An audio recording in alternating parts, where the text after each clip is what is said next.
प्यारे दोस्तों, हर प्रोडक्ट की एक कहानी होती है। जब वो मार्केट में आता है, पॉपुलर होता है और फिर धीरे धीरे गायब हो जाता है। इसी कहानी को कहा जाता है प्रोडक्ट लाइफ साइकिल। अगर आप एक स्टूडेंट है या एंटरप्रेन्योर है या बस जानना चाहते हैं कि प्रोडक्ट अपनी ज़िंदगी का सफ़र कैसे तय करता है, तो ये वीडियो आपके लिए। नमस्ते दोस्तों, कॉमर्स कट आपका स्वागत करता है एक और जानकारी भरे video.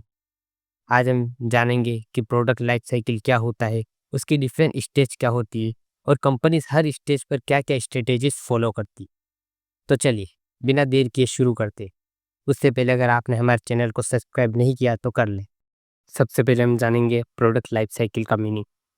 The term product life cycle denotes to the stages through which product passes during his life. Product life cycle denote करता है उन स्टेजेस को जिससे प्रोडक्ट अपनी लाइफ में गुजरता है। इसे ह्यूमन लाइफ की स्टेजेस की तरह समझिए। जैसे हम बर्थ लेते हैं, ग्रोथ करते हैं, एडल्ट स्टेज पे आते हैं और फिर ओल्ड एज। उसी तरह प्रोडक्ट की भी 5 स्टेज होती है। पहली इंट्रोडक्शन, फिर ग्रोथ, फिर मैच्योरिटी, फिर सैचुरेशन और लास्ट डिक्लाइन। हर स्टेज पर अलग अलग स्ट्रेटेजीज फॉलो करनी पड़ती है, जिसका असर मार्केट में प्रोडक्ट के परफॉर्मेंस पर पड़ता है। तो चलिए जानते हैं हर स्टेज के बारे में डिटेल में, और साथ ही समझेंगे वो कौन सी स्ट्रेटेजीज होती है जो कंपनीज अलग अलग स्टेजेस पर फॉलो करती है। पहली, इंट्रोडक्शन स्टेज। इंट्रोडक्शन स्टेज तब होती है जब कोई न्यू प्रोडक्ट मार्केट में पहली बार लॉन्च होता है। इस स्टेज पर प्रोडक्ट की कॉस्ट ज़्यादा होती है और सेल्स कम। मार्केट को प्रोडक्ट के बारे में अवेयरनेस करना पड़ता है। इस स्टेज पर कंपनी को प्रॉफिट ना के बराबर होता है और इस स्टेज पर रिस्क का इन्वॉल्वमेंट भी ज़्यादा होता है। इस स्टेज पर कंपनीज की स्ट्रेटेजीज होती है कि हाई मार्केटिंग स्कीम्स के द्वारा लोगों में ब्रांड अवेयरनेस को बढ़ाया जाए। फॉर एग्जाम्पल, जब पहला आईफोन लॉन्च हुआ था तब लोग इसके कॉन्सेप्ट को समझ नहीं पा रहे थे। तब कंपनी ने हाई एडवर्टाइजिंग और मार्केटिंग का यूज़ करके लोगों को इसके फायदे समझाए। इंट्रोडक्शन स्टेज पर कंपनी को रिस्क लेनी पड़ती क्योंकि प्रोडक्ट नया होता है, लेकिन अगर प्रोडक्ट को सही तरीके से लॉन्च किया जाए तो आगे की स्टेज आसान हो जाती। प्रोडक्ट लाइफ साइकिल की दूसरी स्टेज होती है ग्रोथ। ग्रोथ स्टेज पर प्रोडक्ट की सेल्स बढ़ने लगती है और कस्टमर प्रोडक्ट को एक्सेप्ट करने लगते हैं, जिससे ब्रांड या प्रोडक्ट को मार्केट में पहचान मिलने लगती है।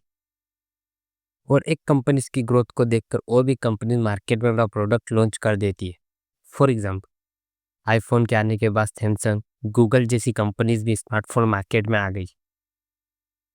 इस स्टेज पे कंपनीज का फोकस होता है मार्केट में अपने प्रोडक्ट का शेयर बढ़ाना और ब्रांडिंग और प्रोडक्ट में न्यू फीचर्स को ऐड करना।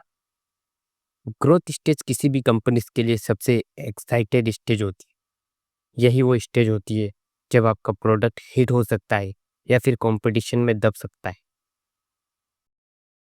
ग्रोथ स्टेज के बाद आती है मैच्योरिटी स्टेज। मैच्योरिटी स्टेज वो होती है जब मार्केट में अधिकतर लोग प्रोडक्ट को यूज़ करने लगते हैं। इस स्टेज पर अब ग्रोथ ऑफ सेल्स रेट धीमी हो जाती है और मार्केट में प्रोडक्ट के कॉम्पिटिटर्स बढ़ने लगते हैं। For example, Colgate, Pepsodent, Closeup जैसी कंपनीज काफ़ी टाइम से मार्केट में अभी इसी स्टेज पर है। इस स्टेज पर कंपनीज अपने प्रोडक्ट में छोटे छोटे चेंजेस करती है और बहुत सारी प्रमोशन स्ट्रेटेजीज अपनाती है जिससे वो मार्केट में बने रहे।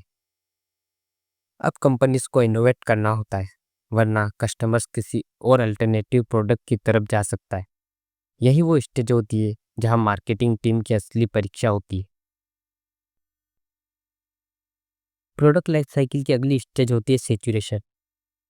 सेचुरेशन वह स्टेज होती है जब मार्केट पूरी तरह प्रोडक्ट से भर जाता है। ऑलमोस्ट हर कस्टमर प्रोडक्ट को यूज़ कर चुका होता है और अब न्यू सेल्स बहुत कम होती है। इस स्टेज पर सेल्स या तो कांस्टेंट रहती है या फिर गिर सकती है। बहुत कम न्यू कस्टमर्स जुड़ते हैं।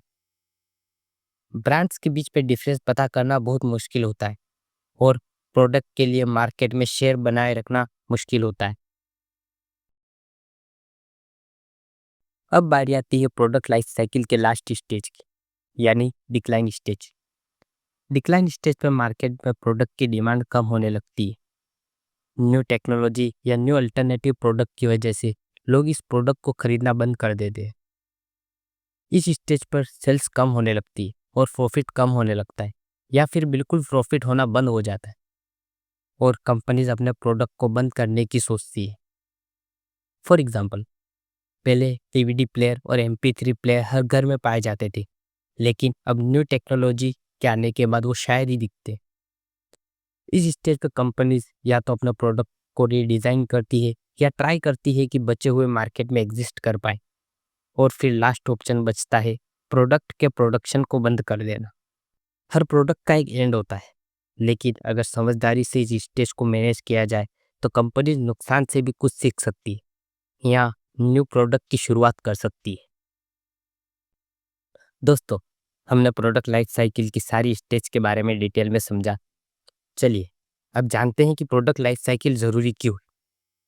इस मॉडल को समझकर कंपनीज अपनी मार्केटिंग स्ट्रेटेजीज बना सकती है, कंपनी राइट टाइम पर राइट डिसीजन ले सकती है और अपने प्रॉफिट को मैक्सिमाइज कर सकती है, इनोवेशन और रिसर्च का राइट टाइम पर राइट डिसीजन कर सकती है।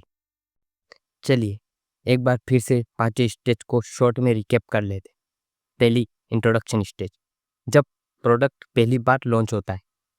दूसरी, ग्रोथ स्टेज, जब प्रोडक्ट की सेल्स तेजी से बढ़ने लगती है।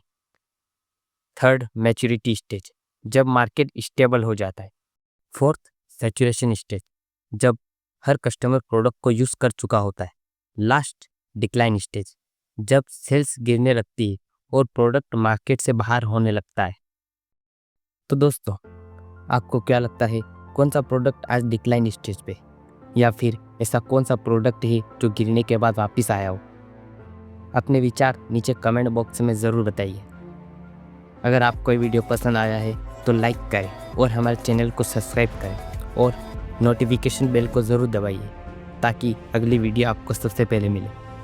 फिर मिलेंगे एक और कॉमर्स के ज्ञान से भरे वीडियो में। तब तक के लिए धन्यवाद।